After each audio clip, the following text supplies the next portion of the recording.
माननीय मुख्यमंत्री। माननीय अध्यक्ष महोदय, कल 26 माननीय हमारी सदस्य श्रीमती गीता बुक्कल जी ने सिविल जज जूनियर डिवीज़न की भर्ती में एक अनुसूचित जाति के अभ्यर्थी की पात्रता को रद्द करने बारे सवाल किया था।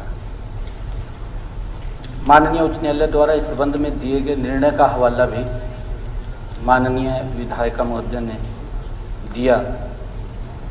अध्यक्ष महोदय, मैं इसके बारे में कुछ बताना चाहता हूँ।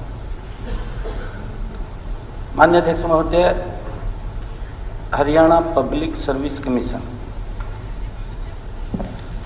पिछले 10 वर्षों में हमारे युवाओं का इसके ऊपर विश्वास प्रकट हुआ है, ज्यादा विश्वास हुआ। जो विश्वास 2014 से पहले वो उठ गया था, माननीय अध्यक्ष जी, वो विश्वास अब बढ़ा है, उसके ऊपर कोई संशय नहीं है। क्योंकि ये SCS जुडिशियल का सवाल है। इसके तहत सिविल जज के पदों की भर्ती हरियाणा लोक सेवा आयोग द्वारा नहीं की जाती है,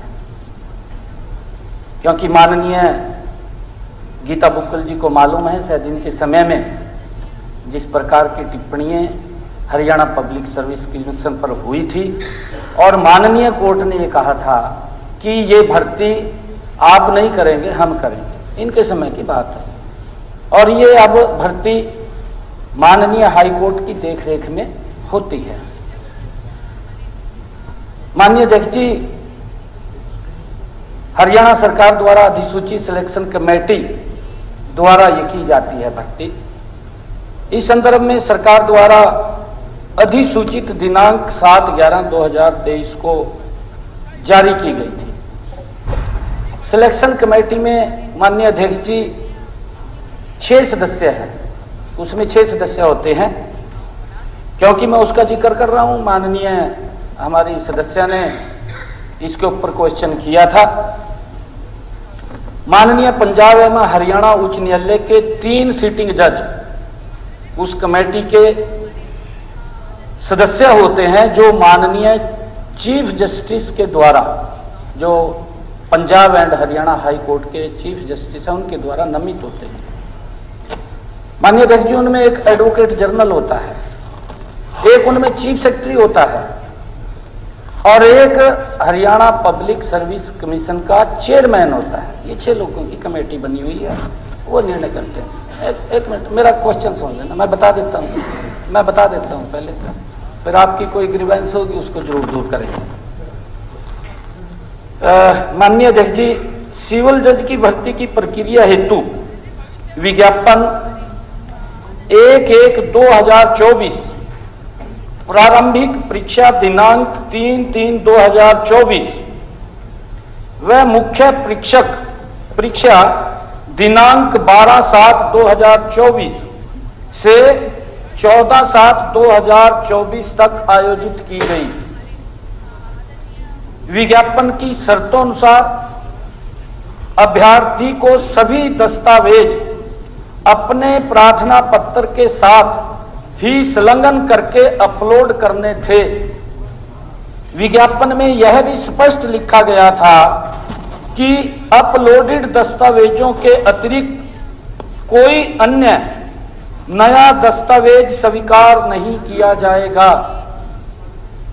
विज्ञापन में यह भी वर्णित है कि केवल मुख्य परीक्षा में सफल अभ्यर्थियों के दस्तावेज ही चेक किए जाएंगे। ये एडवर्टाइजमेंट के अंदर पूरी जो उसके नॉर्म्स थे, वो पहले जब एडवर्टाइजमेंट निकालते हैं उसके साथ वो जारी करते हैं। माननीय अध्यक्ष जी, जहां तक अभ्यर्थी दिव्य कालिया द्वारा अनुसूचित जाति के प्रमाण पत्र का संबंध है, इस बारे यह स्पष्ट किया जाता है कि उनके द्वारा जो अनुसूचित जाति का प्रमाण पत्र अपने आवेदन पत्र के साथ संलग्न किया गया था, उसमें रजिस्ट्रेशन नंबर अंकित नहीं था। माननीय अध्यक्ष जी, जब प्रमाण पत्र बनता है, ये टेक्निकल इशू है, टेक्निकल दिक्कत है। ये गुड़िया की भी उसकी दिक्कत नहीं है, दिव्य कालिया की, उसकी भी गलती नहीं है, ये टेक्निकल दिक्कत है। क्योंकि कई बार युवा फार्म भर देता है, भर करके वो देखता नहीं उसमें क्या कमी है, किसके कारण से कमी रह गई है, वो सर्टिफिकेट के अंदर उसमें रजिस्ट्रेशन अंकित नहीं था। और जो ये कमेटी है उसने ये विचार किया, उसने ये देखा कि इसके ऊपर जो सर्टिफिकेट है, जाति प्रमाण पत्र है, उसके ऊपर उसका सीरियल नंबर अंकित नहीं है, ना डेट है, दोनों चीजें नहीं है। तो कई बार ये मन में, सिलेक्शन कमेटी के मन में आता है कि कोई व्यक्ति कोई गलत इसका लाभ ना उठा ले, क्योंकि ये किसी एक विशेष वर्ग के लिए ये एडवर्टाइजमेंट है।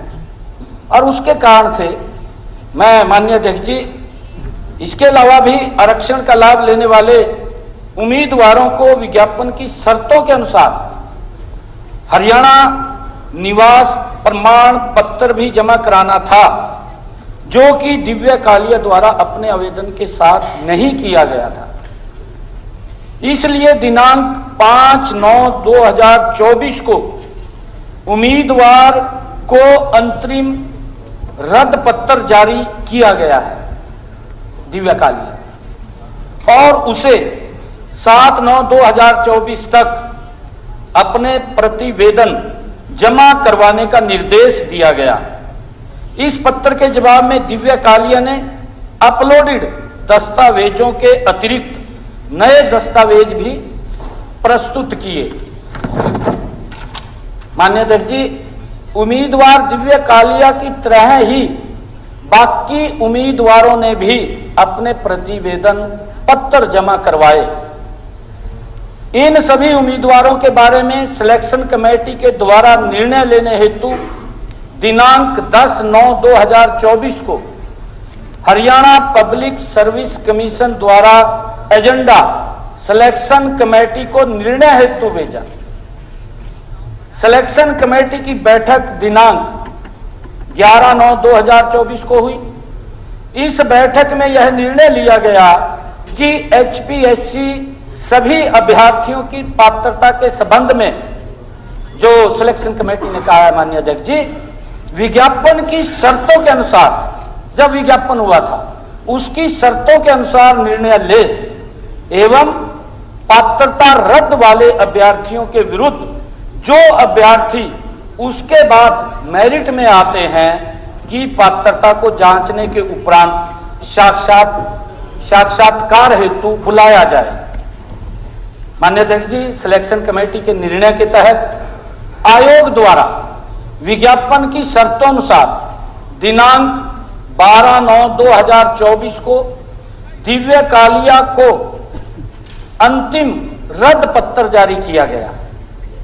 यहां यह स्पष्ट किया जाता है कि उम्मीदवार दिव्य कालिया ने दिनांक 12/9/2024 को जारी किए गए अंतिम रद्द पत्र को माननीय उच्च न्यायालय में याचिका नंबर 23/8/35/2024 डालकर चुनौती दी।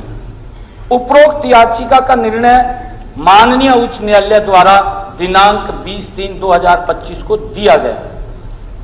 इस निर्णय में माननीय उच्च न्यायालय ने दिनांक 12/9/2024 को जारी किए गए अंतिम रद्द पत्र को खारिज कर दिया।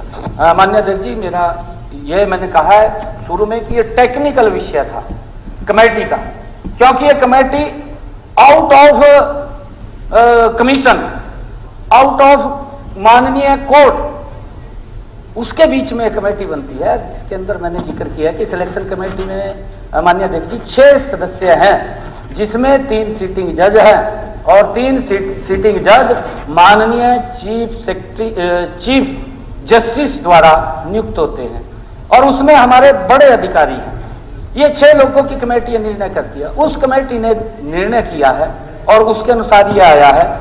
आदरणीय अध्यक्ष जी, मैं आज आपके माध्यम से सभी युवाओं से भी आग्रह करना चाहूंगा कि जब वह फार्म भरें उसको ध्यान से देखें, ध्यान से देख करके उसको फिलअप करें, टेक्निकल कारण से वो रद्द ना हो। ये मैं आज आपके माध्यम से कहना चाहूंगा। हो गया, क्लियर हो गया।